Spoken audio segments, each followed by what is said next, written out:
నమస్తే అండి. Welcome to VCT media. So, నేను ఈరోజు చూద్దామనుకున్న కంటెంట్ ఏంటంటే ఆల్రెడీ థంబ్‌నెయిల్‌లో ఉంది.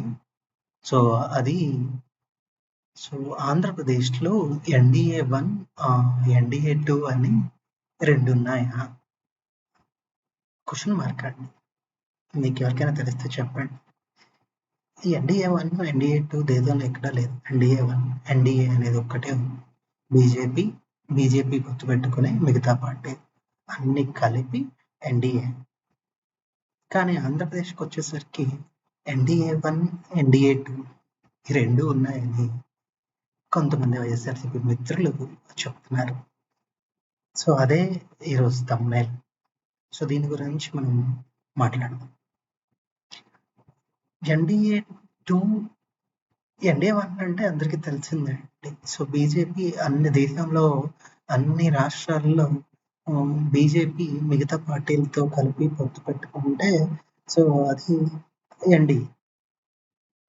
సో, ఎందుకు పెట్టుకుంటుంది బీజేపీ మిగతా రాష్ట్రాల్లో పొత్తు అనంటే, సో, తను అధికారంలో ఉన్న రాష్ట్రంలో సో, ఎంతవరకు వీలైతే అధికారం ఎక్కడ కోల్పోతాము అనే ఉద్దేశంతోటి మిగిలిన పార్టీలు ఎక్కడైనా కొంచెం వాళ్ళకి అవైలబిలిటీ స్కోప్ అనేది ఉంటే, సో, దాన్ని బేస్ చేసుకొని ఆ పార్టీలను కూడా కలుపుకొని ఎన్‌డీఏలో బీజేపీ అధికారంలోకి రావాలని చూస్తుంది. లేదు ఎన్‌డీఏ మిగతా రాష్ట్రాల్లో ఆయా పార్టీలు పర్టిక్యులర్‌గా ఆ పార్టీ బలంగా ఉండి కేంద్రంలో ఎన్‌డీఏ అధికారంలో బీజేపీ అధికారంలో ఉంది కాబట్టి సో, మేము మీతో పాటు ఈసారి కూడా మేమే ఖచ్చితంగా గెలుస్తాం. మేము మీతో పాటు వచ్చి అలయన్స్ పెట్టుకొని సో, మాకు కొన్ని సీట్లు అలొకేట్ చేస్తే మేము మీతో పొత్తు పెట్టుకుంటాం అని ప్రపోజల్ పెడతాయి. జనరల్‌గా ఏం జరుగుతుంది అంటే అధికారంలో ఉన్న పార్టీలు మేము గెలుస్తాం. మేము ఖచ్చితంగా నెక్స్ట్ కూడా గెలుస్తాం అనే ధీమాతో ఉంటాయి. సో, అధికారంలో ఉండే పార్టీలు పొత్తు పెట్టుకోవడానికి స్కోప్ తక్కువుంటుంది. ప్రతిపక్షంలో ఉండే పార్టీలు ఎక్కడి నుంచైనా కొంచెం చిన్నపాటి బలం వచ్చినా కూడా మనం ప్రత్యర్థిని ఎదుర్కోవడానికి చిన్నపాటి బలం వచ్చినా కూడా మనకు ప్లస్ అవుతుందనే ఉద్దేశంతోటి అవతల పార్టీలు పొత్తు పెట్టుకోవడానికి అంగీకరిస్తాయి. సో, అధికార పార్టీని ఓడించడానికి ప్రతిపక్ష పార్టీలనేవి జనరల్‌గా పొత్తులు పెట్టుకుంటాయి. సో, ఇది సర్వసాధారణం ఎక్కడైనా. అది జరుగుతుంది. కాకపోతే ఆంధ్రప్రదేశ్‌కొచ్చేసరికి ప్రత్యేక పరిస్థితులండి. అధికార పక్షము, ప్రతిపక్షము అన్ని పక్షాలు ఒక్క కాంగ్రెస్ తప్ప అన్ని పక్షాలు బీజేపీ వైపే ఉన్నాయండి. బీజేపీ వైపే ఉన్నాయి. ఎందుకు అనంటే బీజేపీ అధికారంలో ఉంది. బీజేపీ పార్టీ అధికారంలో ఉంది అనంటే చాలామంది ఇక్కడున్న వాళ్ళు ఎందుకు మేము అధికార పార్టీతోటి అంతగా కలవాల్సొస్తుంది, మూవ్ అవ్వాల్సొస్తుంది అనంటే వాళ్ళు చెప్పే కారణాలు ఒకటే అండి. అధికార పార్టీతోటి మనం మంచిగా ఉండి మెలిగితే మనకు కావాల్సిన అవసరాలు అంటే మన రాష్ట్రానికి కావాల్సిన అవసరాలు తీరుస్తారు అని చెప్పి అందుకోసం అధికార పార్టీ తోటి సఖ్యంగా ఉండాలని చెప్పి అందరూ కోరుకుంటారు. ఒక ఆంధ్రప్రదేశ్‌లోని పార్టీలనే కాదండి. మిగతా పార్టీలన్నీ కూడా కోరుకుంటున్నారు. ఎందుకు అనంటే సెంట్రల్‌లో ఏ పార్టీ అధికారంలో ఉన్నా, ఏ పార్టీ అధికారంలో ఉన్నా జనరల్‌గా ఏంటంటే రాష్ట్రాలకు రావాల్సిన హక్కులు ఖచ్చితంగా ఇవ్వాలండి. రాష్ట్ర హక్కులు రాష్ట్రానికి ఏవైతే రావాల్సినవి ఉంటాయో అవి ఖచ్చితంగా ఇవ్వాలి. ఇచ్చి తీరాలి. సఖ్యంగా ఉన్నారా? లేరా? అది ఆంధ్రప్రదేశ్‌లో గవర్నమెంట్‌లో కేంద్రంలో ఉన్న గవర్నమెంట్ తోటి పొత్తులో ఉన్నారా? లేదు. వాళ్ళకి అనుకూలంగా ఉన్నారా? లేదా? ఇవన్నీ పార్టీలకు సంబంధించి. ప్రభుత్వ పరంగా యాస్ ఎ కేంద్ర ప్రభుత్వంగా అన్ని రాష్ట్రాలకి, అన్ని ప్రభుత్వాలకి సమాన హక్కు ఉంటుంది. ఖచ్చితంగా ఇవ్వాలి. కానీ ఇక్కడ మన వాళ్ళు లేకపోతే ఈ పార్టీలు చెప్పేది ఏంటంటే, మనం సఖ్యతగా ఉండటం వల్ల ఇంకా, ఇంకా ఎక్కువ మోర్ బెనిఫిట్స్ మనం పొందొచ్చు. అనేది కూడా చెప్తారండి. మోర్ బెనిఫిట్స్ మనం పొందొచ్చు. నిజమే. సఖ్యతగా ఉండడం వల్ల ఎవరికేం తప్పేం లేదండి. ఆంధ్రప్రదేశ్‌లోనే కాదు, ఏ ఏ రాష్ట్రాల్లో అయినా సరే కేంద్ర ప్రభుత్వంతోటి సఖ్యతగా ఉండటం అనేది ఖచ్చితంగా తప్పు కాదు. అది ఎప్పుడంటే, ఆ రాష్ట్ర ప్రయోజనాల కోసం ఏదైతే రాష్ట్రంలో వాళ్ళు సపోర్ట్ చేస్తున్నారో, ఆ రాష్ట్ర ప్రయోజనాల కోసం వీళ్ళు పాటుపడి, వీళ్ళు సాధించిన ప్రాజెక్ట్స్ కానీ, వీళ్ళు సాధించిన నిధులు కానీ, ఇవన్నీ కరెక్ట్‌గా ఉంటే ఖచ్చితంగా కేంద్ర ప్రభుత్వంతో సఖ్యతగా ఉండటాన్ని అందరూ హర్షిస్తారు. కాకపోతే ఆంధ్రప్రదేశ్‌లో కానీ, మిగతా చోట్ల నాకు ఐడియా లేదు కానీ, ఆంధ్రప్రదేశ్‌లో జరుగుతుంది ఏంటి అని అంటే,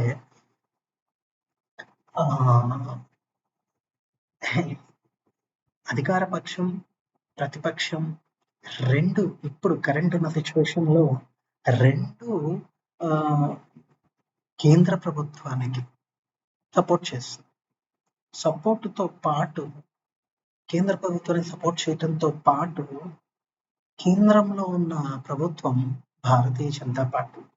భారతీయ జనతా పార్టీ తోటే ఆంధ్రప్రదేశ్‌లో పొత్తులు కావాలి అని అనుకోవటం. ఇది ముఖ్యంగా ఈ ఎన్‌డీఏ 1, ఎన్‌డీఏ 2 అనే దానికి తెరలేపిందండి. 2 ప్రభుత్వాలు, అధికార పక్షము, అటు ప్రతిపక్షము, 2 పక్షాలు భారతీయ జనతా పార్టీ తోటి పొత్తు పెట్టుకోవాలనుకోవటం. ఎందుకు అనంటే, ఈసారి కూడా ఖచ్చితంగా కేంద్రంలో భారతీయ జనతా పార్టీ ప్రభుత్వం స్థాపించబోతుంది అని చాలా మంది నమ్ముతున్నారు కాబట్టి. సో, అందుకోసం 2 పార్టీలు తహతహలాడుతున్నాయి. భారతీయ జనతా పార్టీ తోటి పొత్తు పెట్టుకోవాలి. దానికి వీళ్ళు చూపే కారణం అది మేబీ నిజం కూడా అయ్యుండొచ్చు. రాష్ట్ర ప్రయోజనాలు. రాష్ట్ర ప్రయోజనాలు ఒక్క పార్టీకే ఉండవండి. ఒక పర్టిక్యులర్ పార్టీకే ఉండవు. తెలుగుదేశం, జనసేన ప్రతిపక్షాలుగా వ్యవహరిస్తున్నప్పటికీ, సో అధికార పక్షంగా వైఎస్ఆర్‌సీపీ వ్యవహరిస్తున్నప్పటికీ, కేవలం రాష్ట్ర ప్రయోజనాలు ప్రతిపక్ష పార్టీలకి, తెలుగుదేశం, జనసేనలకు మాత్రమే రాష్ట్ర ప్రయోజనాల కోసం బీజేపీతో పొత్తు పెట్టుకుంటారు. అటు వైఎస్ఆర్‌సీపీ కూడా, మేము కూడా రాష్ట్ర ప్రయోజనాల కోసమే బీజేపీ తోటి సఖ్యతగా ఉన్నాము అని చెప్తుంది. అయితే ఇక్కడ ఆంధ్రప్రదేశ్ ప్రభుత్వం అంటే వైఎస్ఆర్‌సీపీ గవర్నమెంట్ ఎక్కడ కూడా మేము బీజేపీ తోటి పొత్తులో ఉన్నాము, పొత్తు పెట్టుకున్నాము అని చెప్పట్లేదు. అఫీషియల్‌గా ఎక్కడా కూడా అనౌన్స్ చేయలేదు. కానీ వైఎస్ఆర్‌సీపీ పార్టీలో ఉన్న పెద్ద పెద్ద నాయకుల దగ్గర నుంచి చిన్న చిన్న కార్యకర్తల వరకు వాళ్ళు అనుకుంటుంది ఏంటి అంటే, మాకు భారతీయ జనతా పార్టీ సపోర్ట్ ఉంది. ఎందుకు? కేంద్ర ప్రభుత్వంలో ఉన్నటువంటి భారతీయ జనతా పార్టీకి బేషరతుగా వాళ్ళు అడిగినా అడగకపోయినా ఈ 4 సంవత్సరాల, 4.5, 5 సంవత్సరాల కాలంలో బేషరతుగా సపోర్ట్ చేసింది వైఎస్ఆర్‌సీపీ భారతీయ జనతా పార్టీకి. దానికి కారణాలు ఏవైనా అయ్యుండొచ్చండి. రాష్ట్ర ప్రయోజనాలు అని చెప్పి రాష్ట్ర ప్రభుత్వం చెప్పొచ్చు. మేబీ రాష్ట్ర ప్రయోజనాల కోసం కూడా అయ్యుండొచ్చు. కాకపోవచ్చు. వాళ్ళ పర్సనల్ ప్రయోజనాలు అయ్యుండొచ్చు, అయ్యుండకపోవచ్చు. దాన్ని మనం అందరం చూసినట్టు చెప్పలేం. రాష్ట్ర ముఖ్యమంత్రిగా వైఎస్ జగన్మోహన్ రెడ్డి గారు ప్రధానమంత్రితో భేటీ అయితే ఆయన పర్సనల్ ఇష్యూస్ ప్రతి ఒక్కరికి ఉంటాయి. పర్సనల్ ఇష్యూస్ అంటే కేసులు, లేకపోతే ఇంకోటి ఆస్తుల విషయాలు, లేకపోతే ఇంకోటి ఇంకో ఇంకో విషయాలు పర్సనల్ విషయాలు చాలా ఉంటాయి. సో, ఆ పర్సనల్ విషయాలు మాట్లాడడానికి మాత్రమే మనం జగన్మోహన్ రెడ్డి గారు వెళ్లారు. లేకపోతే చంద్రబాబు నాయుడు గారు కూడా అదే రీజన్ తోటి వెళ్లారు అని మనం గెస్ చేయలేమండి. ఎందుకు అనంటే సో, ఒకవేళ వాళ్ళు పర్సనల్ విషయాలు ఈ దేశ ప్రధానమంత్రితో మాట్లాడినా కానీ, కేంద్ర ప్రభుత్వంతో మాట్లాడినా కానీ, వాళ్ళు బయటకు చెప్పినంత వరకు మనకు తెలీదండి. 100% తెలియదు. బయటికొచ్చి చెప్తున్నారు అనంటే పర్సనల్ విషయాలు అది ఖచ్చితంగా వాళ్ళ ప్రయోజనాల కోసమే. ఫర్ ఎగ్జాంపుల్ ప్రధానమంత్రి మోడీ గారు తెలంగాణ ఎలక్షన్స్ అప్పుడు కేసీఆర్ గారు తన కొడుకుని ముఖ్యమంత్రిగా చేయాలి అని అనుకున్నాడు అని మన ప్రధానమంత్రి గారు పర్సనల్‌గా చెప్పారు అని చెప్పి ఎలక్షన్ టైమ్‌లో చెప్పారు. ఇది ఎంతవరకు నిజమండి? ఎంతవరకు సమంజసం? ఒకవేళ నిజంగా కూడా తను చెప్పారా అనుకుందాం. అటువంటి విషయాలు వాళ్ళు ఎందుకు చెప్పారు? నిన్ను నమ్మి చెప్పారు అని అంటే దాని అర్థం ఏంటి? మీ ప్రయోజనాలకు వాడుకోకుండా ఉండాలి అని. మీ ప్రయోజనాలకు మీరు వాడుకుంటున్నారు అని అంటే దాని అర్థం ఏంటి? మీరు స్వార్థపరులు అని. కానీ మీరు మాత్రం ఏమని చెప్తారు అని అంటే వీళ్ళు మాత్రం దేశం కోసం మేము స్వార్థం మాకు ఎటువంటి స్వార్థం లేదు. మేము దేశం కోసమే పనిచేస్తాం. దేశం కోసమే అని చెప్పి చెప్తారు. అటువంటి పరిస్థితుల్లో మనం తెలంగాణ గురించి పక్కన ఆంధ్రప్రదేశ్‌లో సో, ఇలా ముఖ్యమంత్రి గారు వెళ్లి కేంద్ర ప్రధానమంత్రి గారిని కానీ, మిగతా వారిని కానీ కలిసినప్పుడు ఇలాంటి ఎలిగేషన్స్ వస్తూ ఉంటాయి. సో, రాష్ట్ర ప్రయోజనాల కోసం కలిసారు అనకపోవడానికి ఇప్పుడు ఒక ముఖ్యమంత్రి గారు ప్రధానమంత్రిని కలిస్తే ఖచ్చితంగా కనీసం అంటే కనీసం, మినిమమ్ అంటే మినిమమ్ ఒక్క ప్రాజెక్ట్ దగ్గర నుంచి 2 ప్రాజెక్టుల దగ్గర నుంచి ఎన్నో ప్రాజెక్ట్ సాధించడానికి అవకాశం ఉంది. మాట్లాడి తెప్పించుకోవడానికి అవకాశం ఉంది. ఇక్కడ ఆంధ్రప్రదేశ్ ప్రభుత్వం చేసిన తప్పేంటంటే మన ముఖ్యమంత్రి గారు, గౌరవ ముఖ్యమంత్రి గారు జగన్మోహన్ రెడ్డి గారు చేసిన తప్పేంటంటే సో, ప్రతిసారి కేంద్రంతో వెళ్ళి మాట్లాడినప్పుడు మేము ఈ విషయాల గురించి మాట్లాడాము. ఈ విషయాల మీద ప్రధానమంత్రి గారు ఇలా స్పందించారు. ఇస్తారు. లేకపోతే ఈ ప్రాజెక్ట్ ఇస్తామన్నారు. ఈ ప్రాజెక్ట్‌కి నిధులు చూస్తామన్నారు. ఈ ప్రాజెక్ట్ శాంక్షన్ చేశారు. వీటికి అవకాశాలున్నాయి. వీటి గురించి ఇంకా అడుగుతున్నాము అని ఎప్పుడైనా జనరల్‌గా చెప్తారండి. ప్రతిసారి ఒక ప్రధానమంత్రితోటి ఒక ముఖ్యమంత్రి మాట్లాడినప్పుడు మిగతా పార్టీల ముఖ్యమంత్రులు మాట్లాడినప్పుడు మేజర్‌గా ఖచ్చితంగా చెప్తారు. కానీ ఇక్కడ ఆంధ్రప్రదేశ్‌లో జరిగిన పొరపాటు ఏంటంటే ముఖ్యమంత్రి గారు ఏం మాట్లాడారు? రాష్ట్ర ప్రయోజనాలు మాట్లాడారా? పర్సనల్ మాట్లాడారా? ఏం మాట్లాడారు అనేది ఎవరికీ చెప్పకపోవటం పలు రకాల ప్రశ్నలకి ప్రశ్నలు వేయడానికి ప్రతిపక్షాలకు కానీ, మిగతా వారికి కానీ స్కోప్ ఇచ్చింది. సో, ఇక్కడ ఆంధ్రప్రదేశ్ ప్రయోజనాలు ముఖ్యం. ఒక రాష్ట్ర ముఖ్యమంత్రిగా. కానీ అటువంటి ప్రయోజనాలు ఎంతవరకు మనకు ఫలించాయి? ఎటువంటి ప్రయోజనాల కోసం మీరు కేంద్రం లో ప్రధానమంత్రితో మాట్లాడుతున్నారు అనేది మీరెప్పుడు ఎవరికీ చెప్పలేదు. ఖచ్చితంగా చెప్పుండాలి. చెప్పాలి కదా! నేను ఈ ప్రయోజనాల కోసం ఎస్పెషల్లీ మీరు అధికారంలోకి రాకముందు మీరేం చెప్పారు అనంటే కేంద్రం మెడల వంచైనా సరే ప్రత్యేక హోదా లాంటి వాటిని సాధిస్తాము అని చెప్పారు. సార్ కేంద్రం మెడలు వంచాల్సిన అవసరం లేకపోవచ్చు. మీరు మెడలు వంచే అవకాశం మీకు రాలేదని చెప్పవచ్చు. వాళ్ళకి సఫిషియెంట్‌గా వచ్చాయని చెప్పొచ్చు. ఆ పార్టీలో కేంద్ర ప్రభుత్వంలో ఉన్న పార్టీలోనే ఒక 10 మంది ఎమ్మెల్యేలకి ఒక 10 రాష్ట్రాల్లోనో, 10 చోట్ల, 10 నియోజకవర్గాల్లోనో, లేకపోతే 10 మండలాల్లోనో ఎక్కడైనా అన్యాయం జరుగుతుంటే వాళ్ళు ఆ ప్రాంతానికి సంబంధించిన నాయకులు ఒకే పార్టీ వాళ్ళు అయినా సరే వాళ్ళ నిరసన గళం వాళ్ళ మిగతా నాయకుల దగ్గర, పెద్ద నాయకుల దగ్గర వాళ్ళ రాష్ట్ర ముఖ్యమంత్రి అయితే ముఖ్యమంత్రి, ప్రధానమంత్రి అయితే ప్రధానమంత్రి దగ్గర ఖచ్చితంగా నిరసన తెలుపుతారండి. కొన్నిసార్లు ఇంటర్నల్‌గా తెలుపుతారు. ఇంటర్నల్‌గా తెలిపినప్పుడు ప్రయోజనం లేకపోయినప్పటికీ, ఎన్ని సార్లు ఇంటర్నల్‌గా తెలిపినప్పుడు ప్రయోజనం లేకపోతే ఖచ్చితంగా బాహాటంగా ప్రజలందరికీ తెలిసే విధంగా కూడా నిరసన తెలుపుతారు. అటువంటి నిరసనలు ఆంధ్రప్రదేశ్ రాష్ట్రంలో మీరు ఎక్కడైనా కేంద్ర ప్రభుత్వం మీద ఎప్పుడైనా ఈ రాష్ట్ర గవర్నమెంట్, ఆంధ్రప్రదేశ్ గవర్నమెంట్ ప్రదర్శించిందా? నిరసన, నిరసన ప్రదర్శించడంలో తప్పు లేదండి. నిరసన ప్రదర్శిస్తే మమ్మల్ని ఏదో చేసేస్తారు, మాకివ్వరు, అలా ఏం ఉండదండి. ఎందుకనుకుంటారు? వాళ్ళ సొంత పార్టీలోనే ప్రాబ్లమ్స్ ఉంటే నిరసన తెలుపుతారు ఖచ్చితంగా. అటువంటిది మనం మనం వేరే రాష్ట్రానికి సంబంధించిన వాళ్ళం. మనం సెపరేట్ పార్టీ. మనకంటూ ఒక సఫిషియెంట్ నంబర్ ఉంది. ఈ నంబర్ తోటి ఖచ్చితంగా మనం చాలా డిమాండ్స్‌ని సాధించుకోవచ్చు.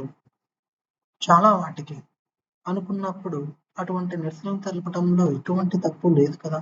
ఎందుకు కనీసం ఒక్కటంటే ఒక్క నిరసన కూడా తెలపలేకపోయింది? వీటన్నిటికి కారణాలే అధికార ప్రభుత్వం, ఆంధ్రప్రదేశ్‌లో ఉన్నటువంటి వైఎస్ఆర్‌సీపీ తోటి, వైఎస్ఆర్‌సీపీకి కేంద్ర ప్రభుత్వంలో ఉన్నటువంటి భాజపా ప్రభుత్వానికి ఉన్న రహస్య ఒప్పందము. వీటన్నిటికి ఇదే. దానికి కారణాలు, ఎలిగేషన్స్ చాలా రావచ్చు. కేసులని, స్వార్థ ప్రయోజనాలని, లేకపోతే ఇంకా ఏమైనా ఉండొచ్చు. అలా మాట్లాడడానికి ప్రతిపక్షాలకు కానీ, మిగతా వాళ్ళకి కానీ స్కోప్ ఇచ్చింది ఆంధ్రప్రదేశ్ ప్రభుత్వమే. ఆంధ్రప్రదేశ్ ప్రభుత్వంలో ఉన్నటువంటి వైఎస్ఆర్‌సీపీ పార్టీ అండి. మిగతా వాళ్ళని అనేదానికన్నా ఖచ్చితంగా ఈ ప్రభుత్వమే స్కోప్ ఇచ్చింది.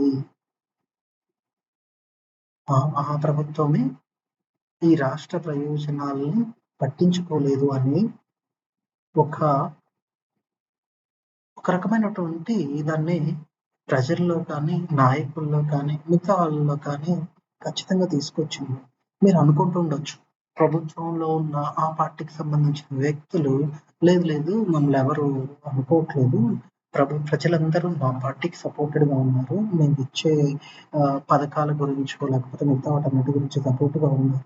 మిగతా విషయాలు కేంద్రం నుంచి ఏదైనా వస్తే మనకేంటి, రాకపోతే మనకేంటి, సో మనకు రావాల్సింది మనకు వస్తుంది గదా! ఎవరు అనుకోవట్లేదు, ఎవరు ఫీల్ అవ్వట్లేదు అని జెప్పి ప్రస్తుతం అధికారంలో ఉన్నటువంటి వైఎస్ఆర్‌సీపీ ప్రభుత్వం అనుకుంటుంది. అది కేవలం వాళ్ళ భ్రమ మాత్రమే. ఎవరైనా తాత్కాలికంగా నాకొక పథకం ఇస్తున్నారు అనంటే, ఆ పథకం ఇచ్చినంత సేపే అండి. ఆ పథకం దానికి సంబంధించిన డబ్బులు వచ్చినంత వరకే వాళ్ళు చేస్తారు. సో, ఇట్లా ఈ రాష్ట్రం గురించి కానీ, వీటి గురించి కానీ మనం మాట్లాడాలి అని అంటే దీంట్లో లెంత్ ఆఫ్ వీడియో సరిపోదట్టుంది. నాకు ఫస్ట్ టైమ్ కాబట్టి అవగాహన లేక నేను చెప్తున్నానండి. చాలా విషయాలు ఈ అధికార పార్టీలో గురించి మనం మాట్లాడాలి. అధికార పార్టీ గురించి కేవలం అధికార పార్టీ ఒక్కటే కాదండి. ప్రతిపక్ష పార్టీలు. ప్రతిపక్ష పార్టీలు ఏం చేసాయి? వాళ్ళ పాత్ర ఏంటి? వాళ్ళు చేయాల్సిన పాత్ర ఏంటి? వాళ్ళు చేసిందేంటి? వాళ్ళు అధికారంలో ఉన్నప్పుడు ఏం చేశారు? అసలు ఎన్‌డీఏ 1, ఎన్‌డీఏ 2 అనేది ఇందుకనే అండి. ఇక్కడ ఏంటంటే ఎన్‌డీఏ 1, ఎన్‌డీఏ 2 అనంటే చిన్న కన్క్లూజన్ ఏంటంటే ఈ వీడియోలో సో ఎన్‌డీఏ 1 అంటే జనసేన ప్రతిపక్ష పార్టీలు జనసేన, టీడీపీ కలిసి బీజేపీలో ఉన్నాయి. సో బీజేపీతో పొత్తు పెట్టుకోవాలని చూస్తున్నాయి. కానీ బీజేపీ మాత్రం వైఎస్ఆర్‌సీపీతో పొత్తు పెట్టుకోవాలని చూస్తుంది అని వైఎస్ఆర్‌సీపీ వాళ్ళు అనుకుంటున్నారు.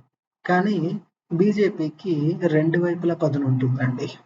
బీజేపీకి కావాల్సింది ఏంటి? 2 అవకాశాలు ఉన్నాయి. అందరూ బీజేపీనే కావాలనుకుంటున్నారు. ఆంధ్రప్రదేశ్ రాష్ట్రంలో ఏ గవర్నమెంట్ వచ్చినా 100% 25 ఎంపీ సీట్లుంటే 25 ఎంపీ సీట్లు బీజేపీకి సపోర్ట్‌గానే ఉంటాయి. రేపు పొద్దున వైఎస్ఆర్‌సీపీ ప్రభుత్వం వచ్చినా, టీడీపీ, జనసేన, బీజేపీ ప్రభుత్వం వచ్చినా, ఎవరు వచ్చినా బీజేపీకి మాత్రమే సపోర్ట్. సో ఇందులో ఎన్‌డీఏ 1, ఎన్‌డీఏ 2 అని అనుకోవడానికి టీడీపీ వాళ్ళకి తెలియదని అనుకుంటున్నారో మరి వైఎస్ఆర్‌సీపీ మిత్రులు నాకు తెలీదు. టీడీపీ వాళ్ళందరికీ తెలుసండి. తెలుసు. తెలిసే వాళ్ళు కోరుకుంటున్నారు. ఏదో ఒక విధంగా వాళ్ళ పక్కన మనం అన్‌అఫీషియల్‌గా ఇచ్చేదానికన్నా అఫీషియల్‌గా అధికార సపోర్ట్ ఇవ్వటం మంచిది కదా అనే ఉద్దేశంతో వాళ్ళు ఇస్తున్నారు. మీరు అనుకున్నట్టు ఎన్డీఏ 1, ఎన్డీఏ 2 అనేది ఏం లేదండి. అంతా ఒకటే. ఇక్కడ ఎన్డీఏ అని అంటే ఆంధ్రప్రదేశ్ ప్రభుత్వంలో ఓన్లీ టీడీపీ, జనసేన, బీజేపీ కాదండి. TDP, Janasena, BJP plus YSRCP అనేది ఈ రాష్ట్ర ప్రజలు చాలా మంది భావిస్తున్నటువంటి విషయం. కేవలం ఎలక్షన్స్ వాళ్ళ ఇంటర్నల్‌గా కేంద్ర ప్రభుత్వం కాకుండా, కేంద్రానికి సపోర్ట్ చేసేది కాకుండా రాష్ట్రంలో సపోర్ట్ చేయడం వరకే రాష్ట్ర ఎలక్షన్స్ కోసమే వైఎస్ఆర్సీపీ పార్టీ ప్లస్ మిగతా పార్టీలు కనపడుతుంది. సో ఇది జనరల్ ఉద్దేశం. యాక్చువల్‌గా ఇంకా చాలా చెప్పాల్సింది ఉంది. కానీ వీడియో లెంత్ చాలా ఎక్కువైపోయిందండి నాకు తెలియక. సో కొత్తగా చేయడం వల్ల మనం సో నేను చెప్పేది మీకు నచ్చితే, నేను చెప్పేది నిజం అనిపిస్తే మీరు ఖచ్చితంగా సబ్స్క్రైబ్ చేయండి, లైక్ చేయండి, షేర్ చేయండి. ఇంకొంతమంది చేత సబ్స్క్రైబ్ చేయించండి. Thank you so much.